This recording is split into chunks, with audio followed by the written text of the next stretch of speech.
So my background is I had chronic migraine for many years. I had my first migraine likely at like 10 years old. And then at 12, they became sort of episodic. And I had a very stressful childhood, which definitely kind of pushed me towards what ended up becoming chronic migraine right after college, which is 15 days or more a month of migraine. I actually had one for a whole year nonstop. So I know pain and suffering and disability on a level that, most people don't. So that was something I dealt with for a long time, but I just, I'm not the kind of person to accept a diagnosis or a label and have it just be like a done deal. Like, here's what you have, and it's an incurable disease, and we don't know what causes it. Take a bunch of drugs that make you sick, the end. There's always been something inside me that's just won't accept that. And that, like, I'm going to figure this out. It just didn't, it never sat well with me that I sort of had this incurable disease. And, I did have some great doctors, and I was really entrenched in the neurology, headache management, headache specialist system in San Diego. And they have their tools. But I mean, I was being injected multiple times a month. And so over the years, I really just, I got sicker and sicker from the medications. And I decided that I was better off honestly just going without the meds and doing what I could to manage my symptoms. But over the years, especially in my 30s, I did more and more research and more applied research of my own, learning. I do have a bit of a gift of being able to identify a problem, research a bunch of different options, find what I want to apply to my life, apply it, iterate that, and then teach it. And I can do all of those things very quickly. And so I would say before the pandemic, so it would have been probably 2018, I really went deep on the toxin of like EMF pollution, electromagnetic radiation. And that was really making me worse after moving into an apartment building. And so that was a path that I was on. And on that path, my fiance and I had taken in a ride share service to the airport. And that car drove into a parked car at 40 miles an hour. And I did not know for 2.5 years that I had broken my back in that accident.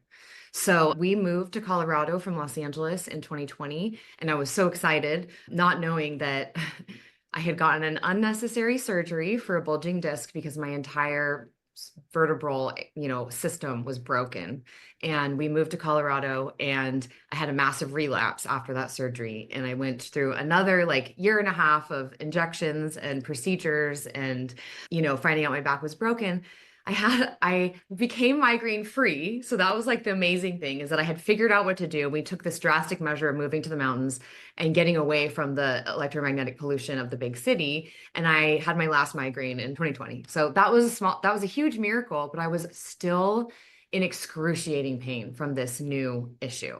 And other than having what they diagnosed as isthmic spondylolisthesis, which is instability in the vertebra, so that the vertebra is slipping, and my L5-S1.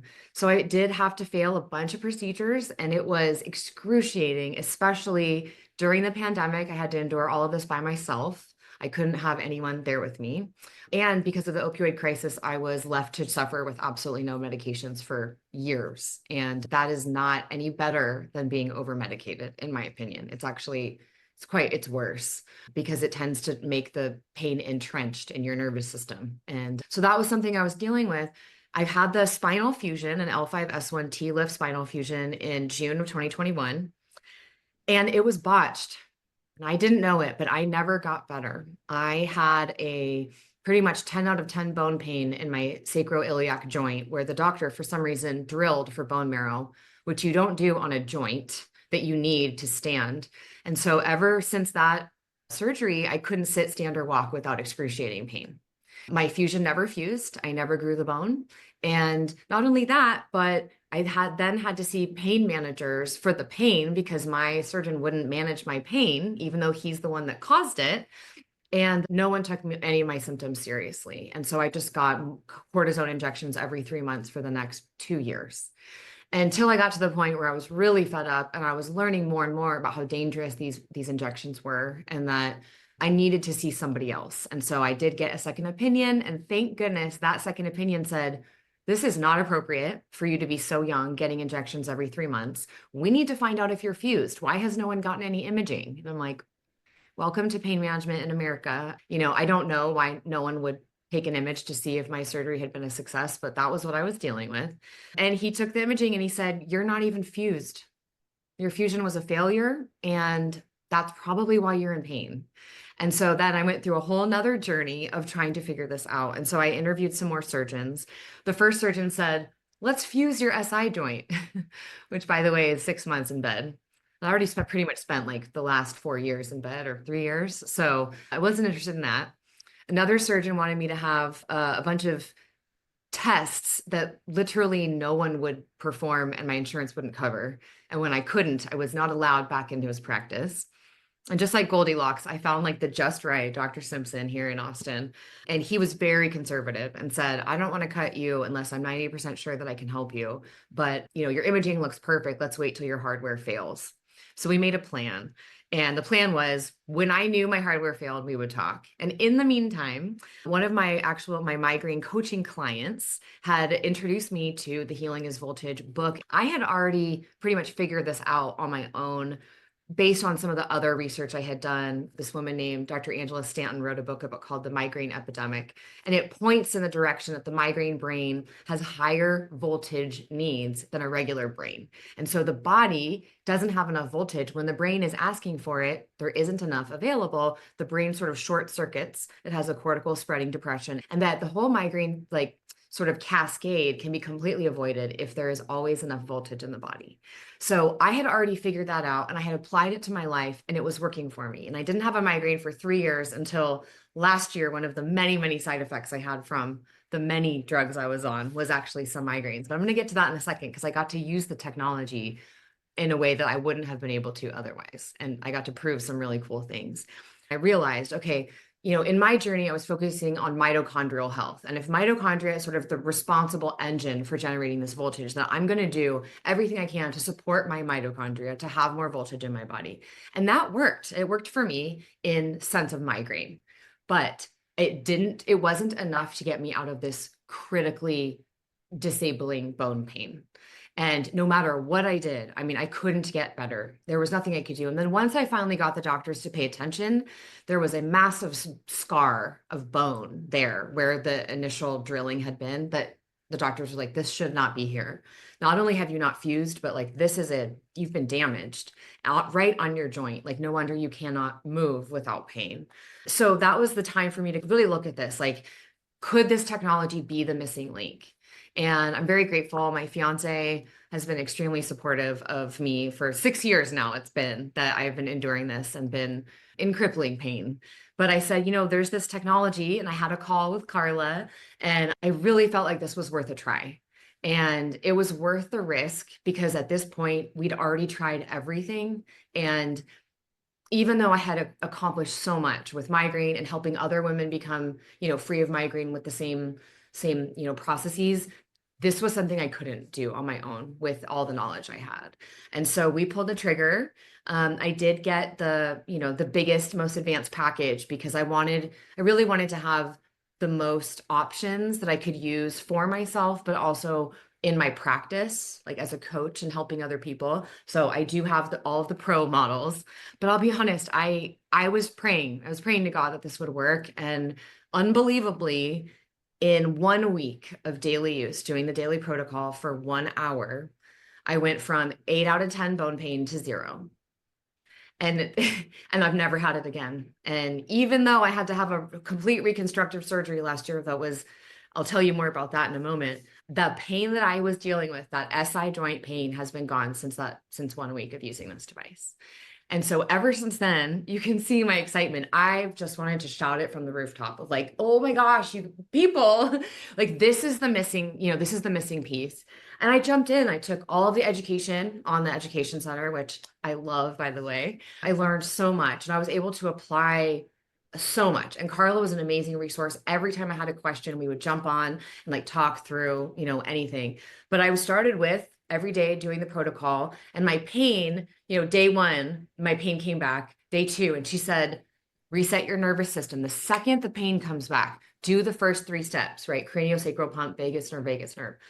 So I did that days 2, 3, and 4. And by day 5, the pain never came back. And so I'm still charging up. I'm actually charging on my feet right now because I didn't have time to do my hand and foot plates this morning. So I've really built this into my life. Like every morning I wake up, I do the full 1 hour. If I don't have time, I might just do the first 5 steps and then go for a walk outside. Exercising outside is kind of the way to charge up the body battery. But I've made this just part of my daily life, like brushing my teeth.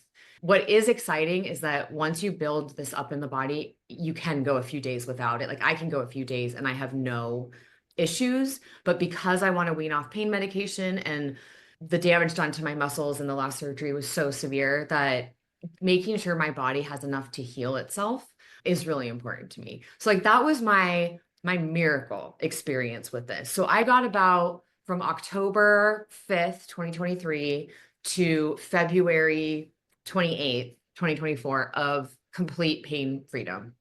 And I was just like, I was high on life. However, I still knew that I had a failed fusion. And at some point, my hardware would fail, and the hardware is only meant to last 2 to 3 years. So it was like a ticking time bomb in my body.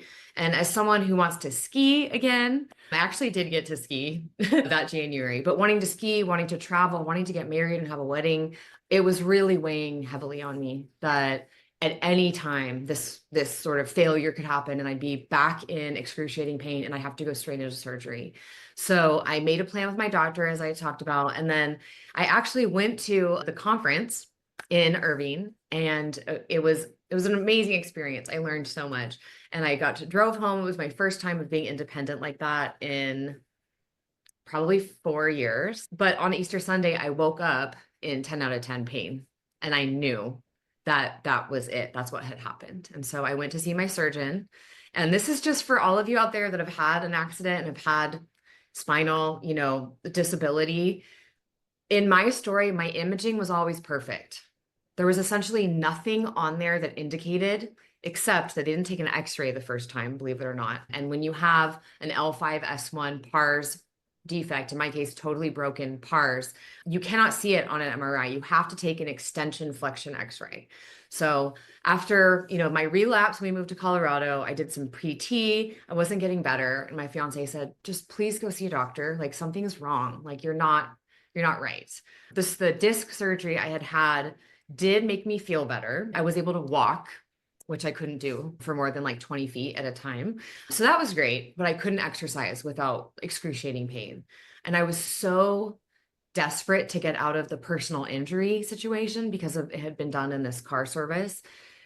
I pretty much kind of ignored that of like, I just want to move on with my life. And unfortunately, that meant that we were not paid out on the actual fusion and the broken back. We were only paid out on this very small injury because mine wasn't diagnosed.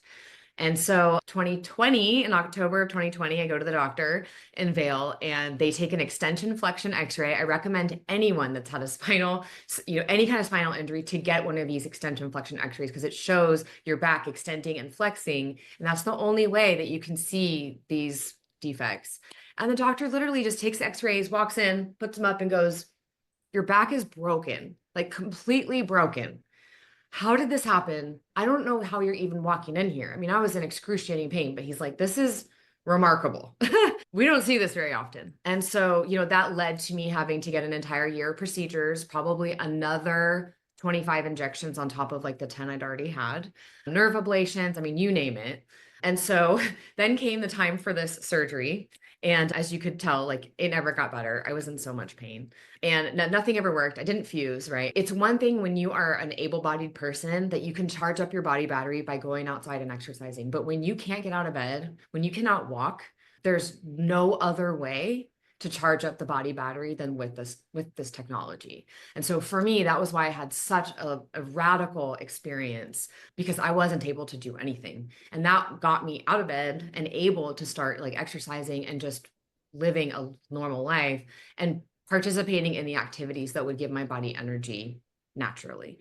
But when this failure happened last spring, so 2024, let's call it April 1st, it was excruciating pain. I thank God that I had this device because, I did have some pain management, but I'll be honest, this level of pain it's almost hard to describe because having migraine, that was bad enough, but this is something where bone pain is just something that I've never experienced as so in the middle of your body. It's just, I've never been in a situation where I would wake up screaming from sleep or crying like that bad. It was just so intense. But having the device, I pretty much used it all day, every day.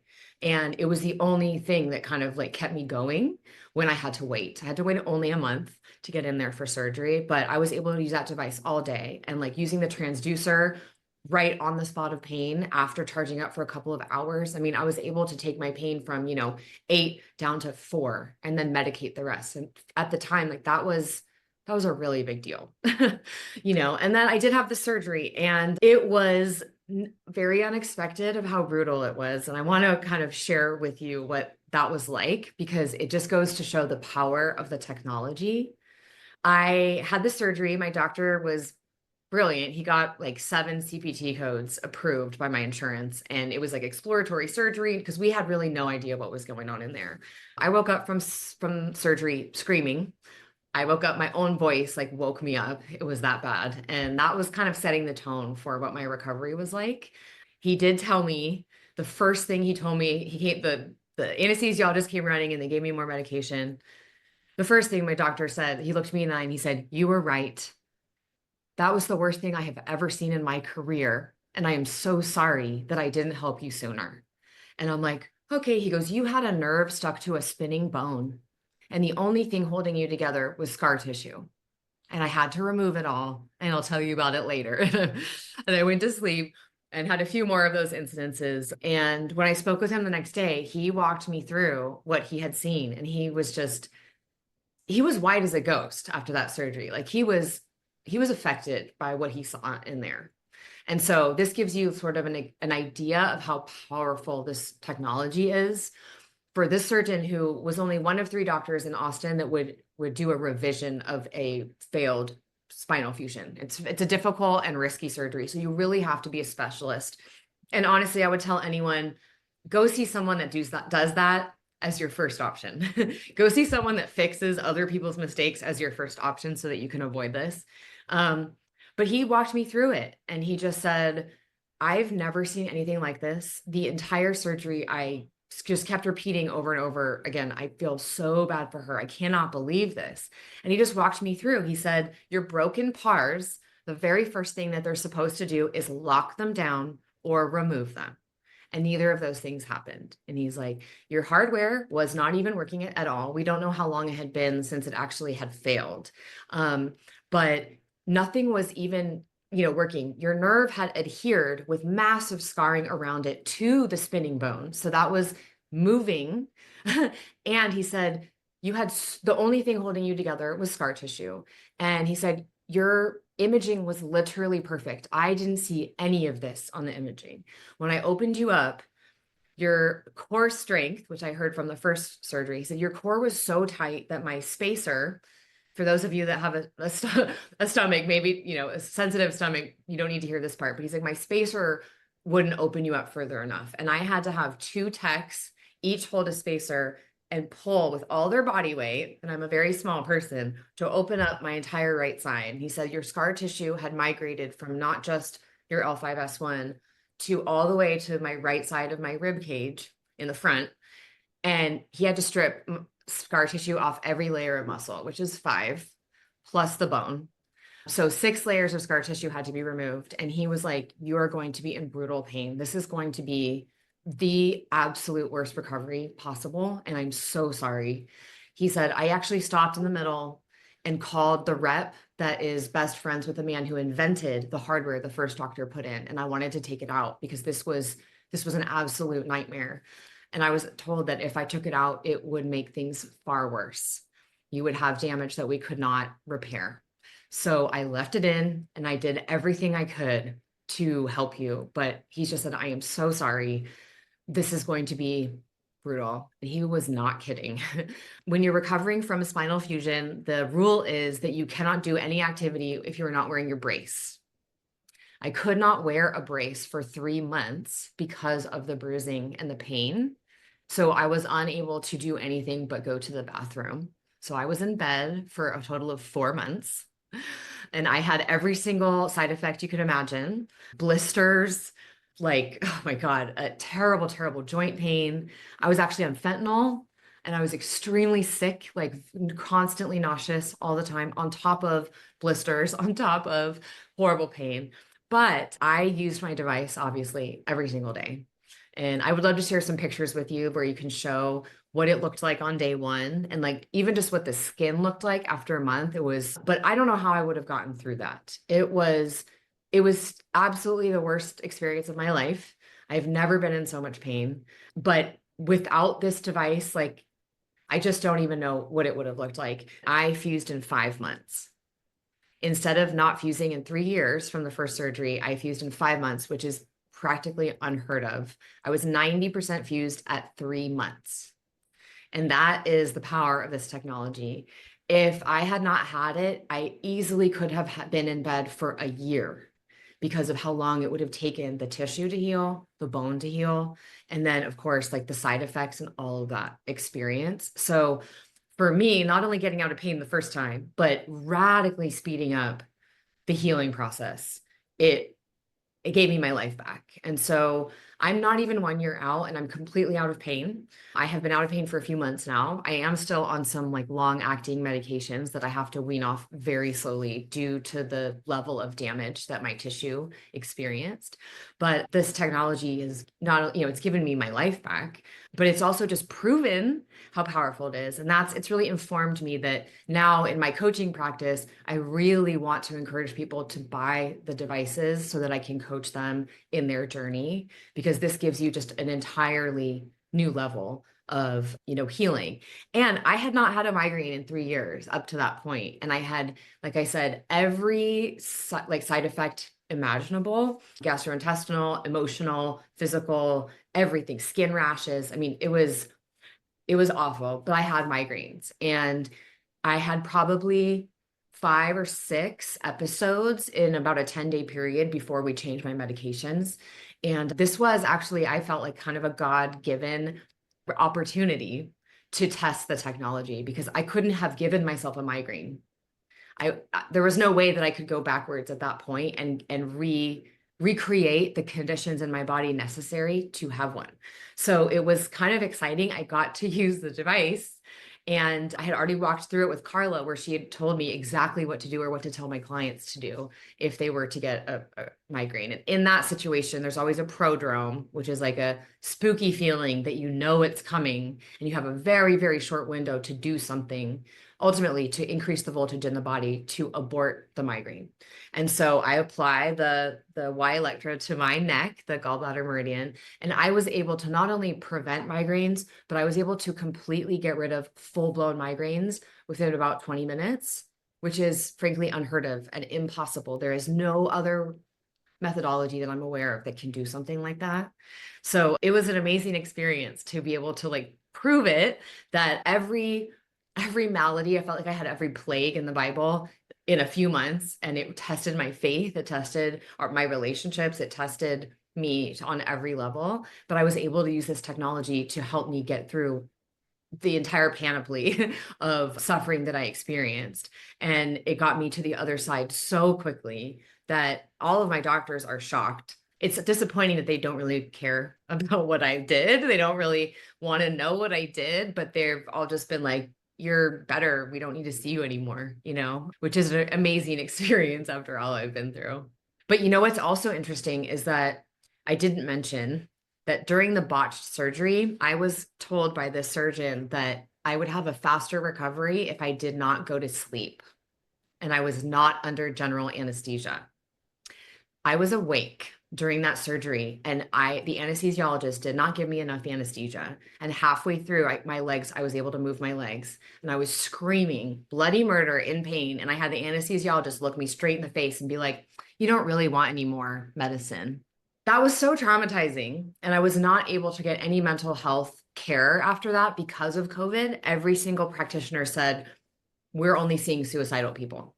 Mhm. And so that just added on to the trauma of I couldn't sleep for about 6 weeks after the surgery. Every time I closed my eyes, I was back in there and I could hear the drilling and the banging and me screaming and no one helping me with 10 people in the room and not one person helping me.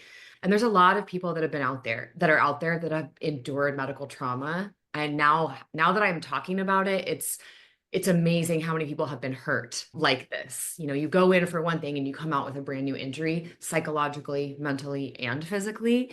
Getting the device and really resetting my nervous system helped me cope and help me move through the trauma in a way that I wouldn't have been able to do otherwise. Because as someone who's been through tremendous stress and trauma, I had never felt what it felt like to have to be in rest and digest ever.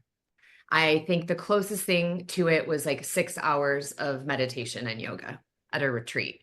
That one day, you know, that was the closest that I'd ever gotten. Being able to reset my nervous system and show my body what rest and digest feels like, it changed me because the underlying sort of worry, the underlying over excitement of the nervous system that affects your thoughts and feelings and insomnia and all the things I'd been dealing with just magically went away. And I had an appreciation for, oh, this is how people like successful people operate in the world. They're not constantly being, now I know, drained of voltage because their nervous system is out of whack.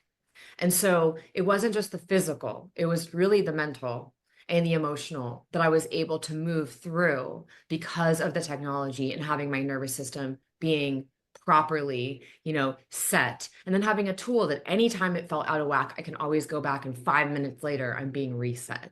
And I tell you, I did do 2.5 months of twice weekly EMDR, which is eye movement desensitization and reintegration. I think it stands for essentially trauma reintegration just for my medical trauma. And I did that in the fall last year. It worked well. The only reason I can talk about this now without having a panic attack and sweating and crying is because I did all of that. But these tools go hand in hand with trauma recovery because you can set up your nervous system to be able to tolerate this. So my progress in EMDR was lightning fast. My therapist couldn't really believe what she was seeing because I had already set up my body to be able to handle this. And so I still need to go in for some touch-ups and make sure that I've kind of got it all out of my body. But the technology is profound when you apply it to not just physical pain or dysfunction or dis-ease, but who you can becoming who you really are, which is what I've been really striving for and yearning for my entire life. I'm just turned 42 years old, haven't been married yet. We're not having kids. I mean, we would have if this hadn't have happened, but it's a whole new lease on life because I'm not just physically equipped, but I'm emotionally, mentally, spiritually well equipped. And this technology, it affects all parts of us as a human being.